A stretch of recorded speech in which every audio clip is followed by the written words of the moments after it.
الآخرة من الخاسرين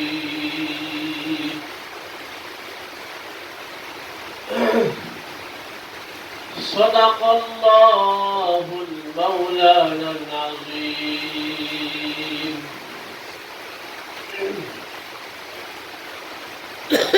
উপস্থিতি কেমন আছেন আপনারা? আলহামদুলিল্লাহ। সর্বপ্রথম আমরা আল্লাহকে কারীমের দরবারে কৃতজ্ঞতা প্রকাশ করি যিনি আমাদেরকে এই প্রতিকূল আবহাওয়ার মধ্যে হতে তার 2 রাকাত সালাত পড়ার তৌফিক দান করে মসজিদে আসার তৌফিক দান করেছেন। এজন্য সকলে একবার শুকরিয়া জ্ঞাপন করি, সমস্বরে বলি আলহামদুলিল্লাহ। আলহামদুলিল্লাহ। আর একটি প্রবাদ বাক্য আছে, মাল্লাম ইয়ারাফ আহলা জামানি ফাহুয়া জাহিল। যে যুগের চাহিদা বোঝে না সে মূর্খ। যে যুগের চাহিদা বোঝে না সে মূর্খ। তো টার্নিং ইস্যু বর্তমান, একজন মুসলমান নিজেকে মুসলমান হিসেবে দাবি করার পরে সে বিধর্মীদের ধর্মীয় উৎসবে যেতে পারবে। আজকের পঠিত আয়াতের আলোকে আজকের আলোচনার বিষয়বস্তু নির্ধারিত হয় বিধর্মীদের ধর্মীয় অনুষ্ঠানে মুসলমানের অংশগ্রহণ, যেটাকে আরবিতে বলা হয় আল-ইশতিরাক ফি আয়াতিল কুফার, উপস্থিতি। সে আলোচনায় যাওয়ার পূর্বে ভূমিকা স্বরূপ আমাকে জানতে হবে ঈমান ভঙ্গের কারণ কয়টি। নামাজ ভঙ্গের কারণ আছে, ওযু ভঙ্গের কারণ আছে, ঈমান ভঙ্গের কারণ কি নেই? ঔরস সূত্রে মুসলিম ঘরে জন্মগ্রহণ করলেই কি মৃত্যু পর্যন্ত মুসলমান থাকা যায়? ঈমান ভঙ্গের কারণ আছে। মুহাম্মদ ইবনে আব্দুল্লাহ আল-নাজদি রাহমাতুল্লাহ আলাইহি ঈমান ভঙ্গের মৌলিক প্রধান 10টি কারণ উল্লেখ করেছেন, আরো অনেক আছে। তো সেই কারণগুলোর মধ্যে অন্যতম একটি হলো একমাত্র সঠিক ধর্ম ইসলাম ছাড়া বাকি সমস্ত ধর্ম ভ্রান্ত। যদি কেউ বলেন সকল ধর্ম সঠিক, যে কোনো একটি ধর্ম লালন পালন মেনে চললে আখিরাতে মুক্তি পাওয়া যাবে, ঈমান ভঙ্গের জন্য এতটুকুই যথেষ্ট।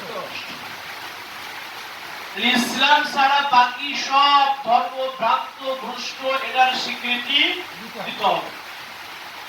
তো এটার স্বীকৃতি কি শুধু মৌখিক ভাবে দিলেই চলবে না বাস্তবিক ভাবেও বাস্তবে থাকতে হবে?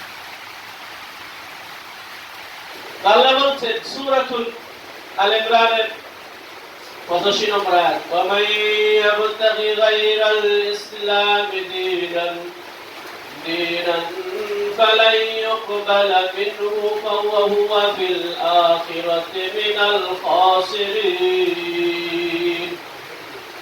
যে বা যারা ইসলাম ছাড়া অন্য কোন ধর্ম ব্যবস্থায় মুক্তির আশা খুঁজবে, অন্য কোন ধর্ম ব্যবস্থাকে, জীবন ব্যবস্থাকে গ্রহণ করবে ইসলাম ছাড়া, তার সেই জীবন ব্যবস্থা আল্লাহর কাছে কখনোই গৃহীত হবে এবং সে পরকালীন জীবনে ক্ষতিগ্রস্তদের অন্তর্ভুক্ত হয়ে যাবে।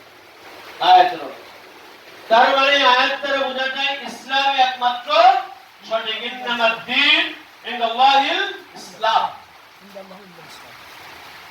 অন্য ধর্ম ভ্রান্ত, ভ্রষ্ট, সেটা পালনের মাধ্যমে আখিরাতে মুক্তির আশা করা যাবে না। তাহলে অন্যদের সাথে ধর্মীয় সম্পর্ক ছিন্ন করাও ফরজ।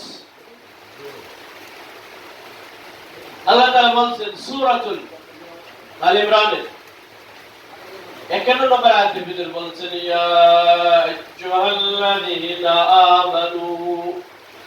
আমানু লা তাত্তাখিযুল ইয়াহুদা ওয়ান নাসারা আউলিয়া বা'দুহুম আউলিয়া বা'দ ওয়া মান ইয়াতাওয়াল্লাহুম মিনকুম ফাইন্নাহু মিনহুম ইন্নাল্লাহা লা ইয়াহদিল কওমাল যালিমিন। যে বা যারা ইসলাম ছাড়া অন্য কোন ধর্ম ব্যবস্থায় মুক্তির আশা খুঁজবে, অন্য কোন ধর্ম ব্যবস্থাকে গ্রহণ করবে ইসলাম ছাড়া, তার সেই জীবন ব্যবস্থা আল্লাহর কাছে কখনোই গৃহীত হবে এবং সে পরকালীন জীবনে ক্ষতিগ্রস্তদের অন্তর্ভুক্ত হয়ে যাবে। আয়াতের অর্থ,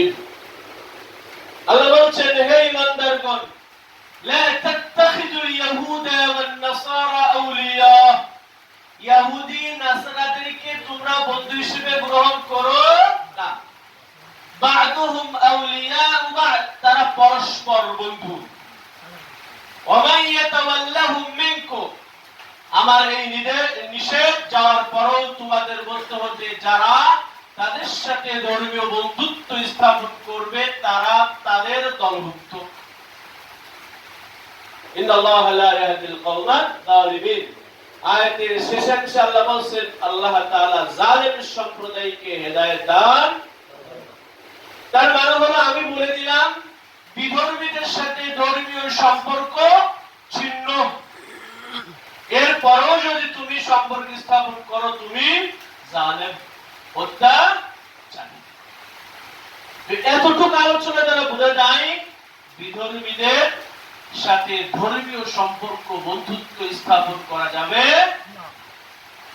তাহলে কি তাদের সাথে আমরা বৈরী সম্পর্ক সব সময় কি খারাপ আচরণ করব?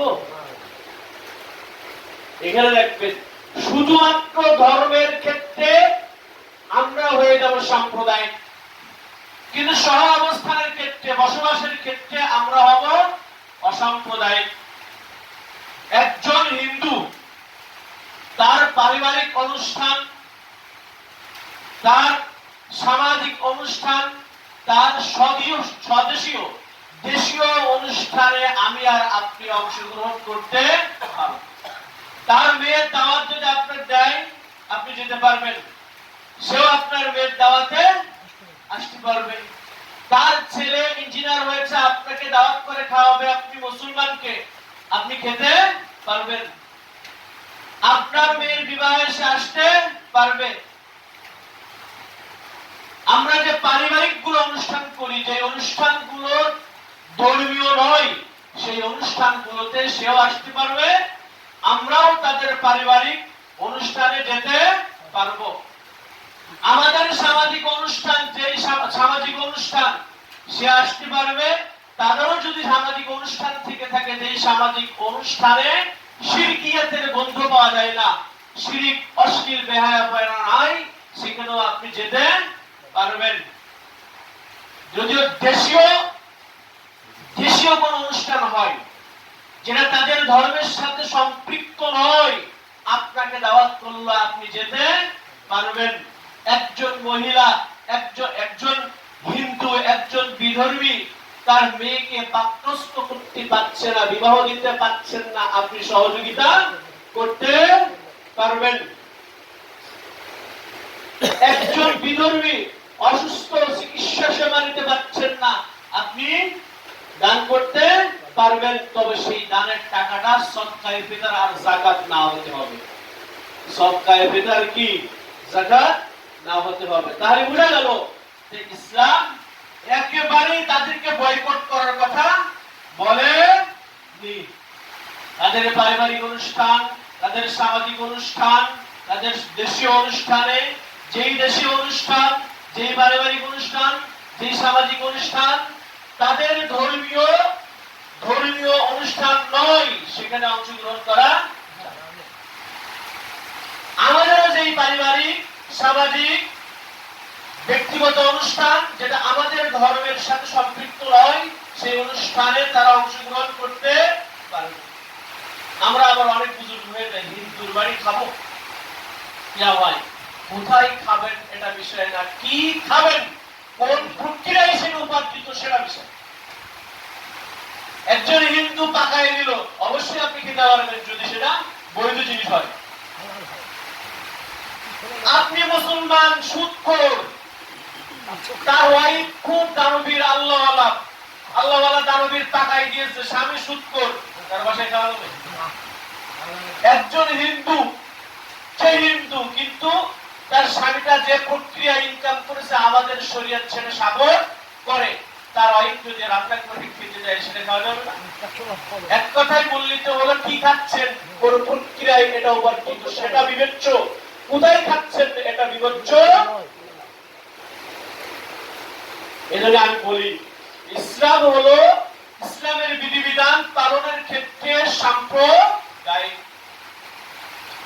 আর বসবাসের ক্ষেত্রে অন্যান্য বিধর্মীদের সাথে অসাম্প্রদায়িক।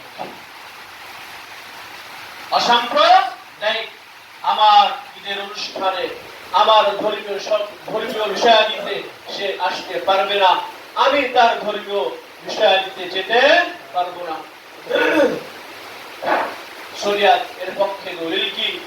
সূরাতুল মুমতাহানার ভিতরে আল্লাহ বলেন, লা ইয়ানহাকুমুল্লাহু আনিল্লাযীনা লাম ইউকাতিলুকুম ফিদ-দীন ওয়া লাম ইউখরিজুকুম মিন দিয়ারিকুম আন তাবাররুহুম ওয়া তুকসিতু ইলাইহিম ইন্নাল্লাহা ইউহিব্বুল মুকসিতিন।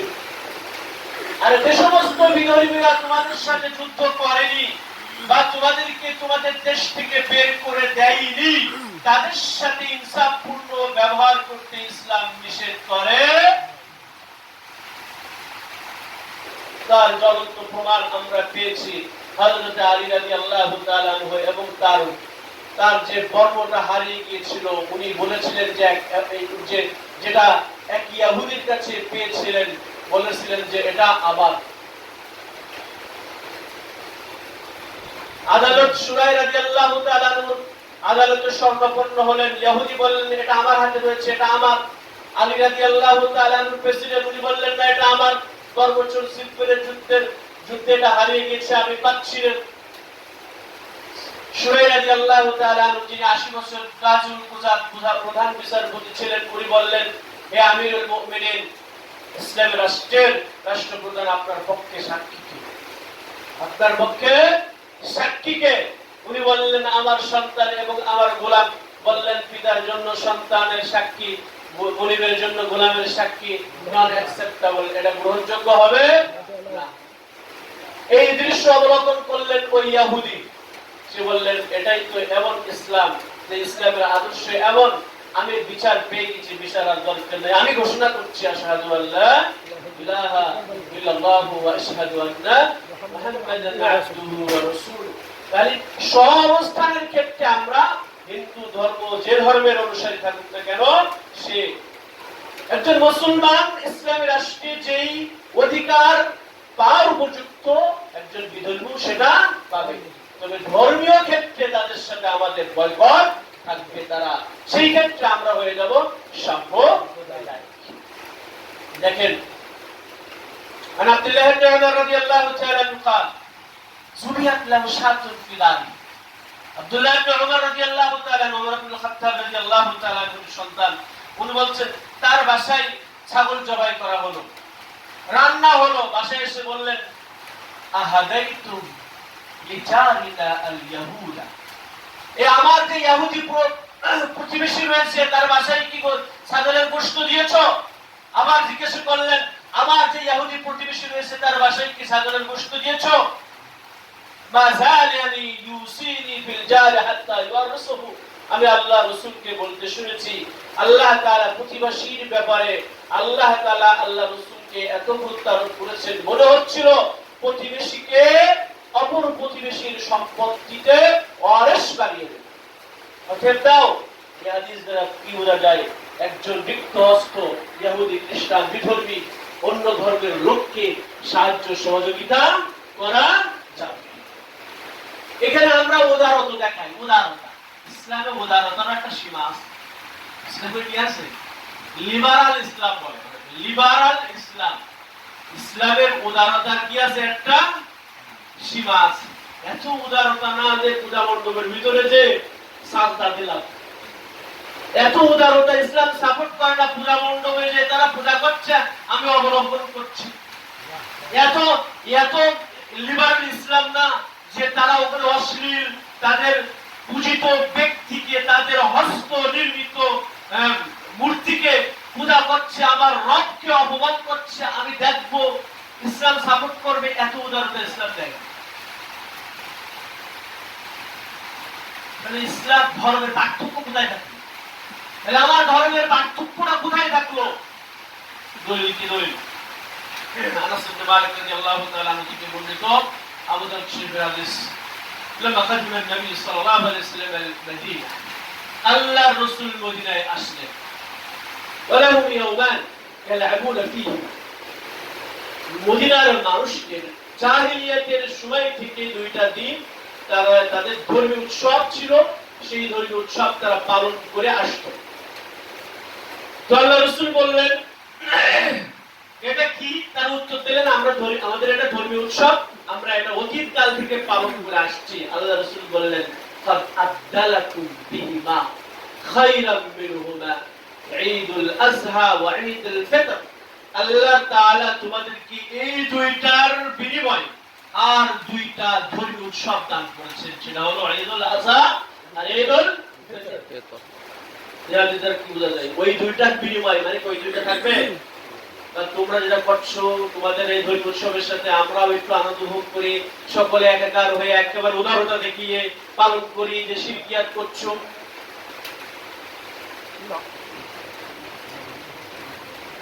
পালন যাওয়া যাবে। দলিল কোরআন আয়াত সূরাতুল ফুরকানের 72 নম্বর আয়াত আল্লাহ বলেন والذين لا يشهدون الزور وإذا مروا باللغو مروا كراما। সূরাতুল ফুরকানের শেষাংশের দিকে আল্লাহ তাআলা আল্লাহর প্রকৃত বান্দাদের কিছু গুণাবলী বর্ণনা করেছেন। সেই গুণাবলীর মধ্যে অন্যতম একটি গুণ হলো ওয়াল্লাযীনা লা ইয়াশহাদুনা যুর। যে আল্লাহর প্রকৃত বান্দাদের গুণ এমন হবে তারা শিরকিয়াতের স্থানে মিথ্যার স্থানে উপস্থিত হবে। ওয়াইজা মাররু বিল-লাগবি মাররু কিরামা। অনন্যপায় হয়ে বাধ্য হয়ে যদি তার পার্শ্বে যায় তাহলে সম্মানের সাথে চলে। আমরা যাই না ওই রাস্তাতে যাই না, যখন করছিল সম্মানের সাথে আমরা চলে যাব, তাদের ব্যাঘাত করবো না। আমরাও সেই শিরিক ত্যাগ করা দিন আমার রবে অপমান করা হচ্ছে, আবার আল্লাহকে অপমান করা হচ্ছে। এই আয়াতের ব্যাখ্যায় সকল মুহাদ্দিসিনে কেরাম যাহহাক, আবু ইয়ালা, আব্দুল্লাহ ইবনে মুররা সকলে বলছেন ওয়াল্লাযীনা লা ইয়াশহাদুনা যুর। মিথ্যার স্থান দ্বারা উদ্দেশ্য হলো শিরকের স্থান। কিসের স্থান? শিরকের স্থান। এই পূজা মণ্ডপে কি হচ্ছিল? কার সাথে শিরক হচ্ছিল? আমার রবের সাথে। কিসের শিরক? ইবাদতের শিরক। কিসের শিরক? ইবাদতের শিরক। আল্লাহ বলছে আল্লাহর প্রকৃত বান্দাদের অ্যাডজেক্টিভ গুনাহ হবে তারা শিরকের স্থানে উপস্থিত হবে না। আমরা আপনি যে দেখছি তাদের আনন্দের সাথে নিজেদের আনন্দকে একাকার করে আনন্দ উপভোগ করছি। তোমাকে আল্লাহ বলেন والذين لا يشهدون الزور وإذا مروا باللغو مروا كراما। এত স্পষ্ট আয়াত থাকার পরও কেন আমাদের এত অবহেলা? আরো স্পষ্ট দেখেন আবু দাউদ শরীফের হাদিস সাহাবা ইবনে যাহহাক রাদিয়াল্লাহু তাআলা আনহু থেকে বর্ণিত। উনি বলছেন 3 নম্বর দলিল নাদারা রাজুলুন في عهد النبي صلى الله عليه وسلم أن ينحر إبلا ببوانا। সাহাবা ইবনে যাহহাক রাদিয়াল্লাহু তাআলা বলেন একজন ব্যক্তি মান্যত করলো যে সে বুয়ানা নামক স্থানে যে একটা উট জবাই করবে। ফাতান নবী সাল্লাল্লাহু আলাইহি ওয়াসাল্লাম এই ব্যক্তি আল্লাহ রাসূলের কাছে আসলেন, বললেন ইন্নী নাযারতু আন আনহারা ইবলান বিবুয়ানা। হে আল্লাহ রাসূল আমি মান্যত করেছি যে বুয়ানা নামক স্থানে যে আমার এই উটটা জবাই করব। আল্লাহ রাসূল প্রশ্ন করলেন, মনোযোগ সহকারে শুনবেন, হাল কানা ফিহা ওয়াজানুন মিন আওতারিল জাহিলিয়া ইউবাদ। আল্লাহ রাসূল প্রথম প্রশ্ন করলেন তুমি কোন বিশ্বাসে কোন চেতনায় ওখানে যাবা? সেখানে কি অতীত কালে কোন মূর্তি রেখে তার পূজা করা হতো? অতীত কালে, এখন না, অতীত কালে সেখানে কি মূর্তি রেখে তার পূজা করা হতো? যেই মূর্তি অস্বাভাবিক অলৌকিক ক্ষমতা আছে বলে এই বিশ্বাস করে তুমি ওখানে যে উট জবাই করবা, এরকম কি কোনো বিশ্বাসে চেতনায় বিশ্বাসী হয়ে তুমি কি ওখানে যাচ্ছ? উপস্থিত সাহাবায়ে কেরাম বলেন ক্বালু লা ইয়া রাসূলুল্লাহ, অতীতকালে সেখানে মূর্তি রেখে পূজা করা হতো। এরপরে প্রশ্ন করলেন হাল কানা ফিহা ঈদুম মিন আ'য়াদিল কুফফার, সেখানে কি অতীতকালে বিধর্মীদের ধর্মীয় উৎসব পালিত হতো, যার কারণে ওই স্থানের মধ্যে তোমার একটা প্রভাব পড়ে গেছে যে ওখানে অলৌকিক কোন অস্বাভাবিক অলৌকিক ক্ষমতা আছে, এই বিশ্বাস তুমি করে যাবা। উপস্থিত সাহাবায়ে কেরাম সমস্যা বললেন, লা ইয়া রাসূলুল্লাহ, আল্লাহ রাসূল বললেন, ইয়া আল্লাহ রাসূল, না, ওখানে বিধর্মীদের কোন ধর্মীয় উৎসব অতীতকালেও পালিত হতো না, ওখানে বিধর্মীরা কোন মূর্তি রেখে অতীতকালেও তার পূজা করতো না। আল্লাহ রাসূল তখন বলেন, আউফি বিনাসরিক লা ওয়াফা বিমাসিয়াতিল খালিক, তাহলে তোমরা তোমাদের মান্যত পূরণ করো, আল্লাহর অবাধ্যতায় কোনো মান্যত পূর্ণ করা যাবে। কি বোঝা গেল? যদি সেখানে বর্তমান মূর্তিকে পূজা করা হতো, বর্তমান বিধর্মীরা তাদের ধর্মীয় উৎসব পালন করত, সেখানে কি যাওয়ার পারমিশন পাওয়া যায় হাদিস দ্বারা? অতীতে আছে কিনা আল্লাহ রাসূল জিজ্ঞাসা করলেন। অতীতেও যদি থাকতো, সেই চেতনায় সেই বিশ্বাসে তুমি ওখানে যাচ্ছ, সেটা তো যাওয়াই যাবে না। আর এখন যদি বর্তমান উপস্থিত থাকে, তাহলে যাওয়া যাবে না, যাওয়াই। এবার আসেন, আল্লাহ তাআলা কোরআনে মাজিদে বারবার বিতর্কিত বিষয়ের ক্ষেত্রে সমাধান খুঁজবা, কোথায় যেতে হবে। আল্লাহ রাসূল বলেছেন, আমার সাহাবায়ে কেরামকে মানবা। আল্লাহ রাসূল বলেন, সাতাফতারিকু উম্মতি আলা 73 ফিরকা কুল্লুহুম ফিন-নার ইল্লা ওয়াহিদা ক্বালু মা হিয়া ক্বালা মা আনা আলাইহি ওয়া আসহাবি। আল্লাহ রাসূল বললেন যে অনতিবিলম্বে আমার উম্মত বিশ্বাস করতে পাবে, 73টি দলে বিভক্ত হয়ে যাবে, সকলে জাহান্নামী হবে, একটি দল বাদে। সাহাবায়ে কেরাম প্রশ্ন করলেন, ইয়া রাসূলুল্লাহ, সেই মুক্তিপ্রাপ্ত দল কারা? আল্লাহ রাসূল বলেন, মা আনা আলাইহি ওয়া আসহাবি, আমি যে আদর্শ মত ও বিশ্বাসের উপরে আছি এবং আমার সাহাবায়ে কেরাম যে আদর্শ মত ও বিশ্বাসের উপরে। সাহাবায়ে কেরামকে বাদ দিয়ে ঘোড়াডিং দিয়ে ঘাস খাওয়া হতো। সাহাবায়ে কেরামকে বাদ দিয়ে দিন বুঝতে যাবেন, খাওয়ারেজ হবে, শিয়া হবে, রাফ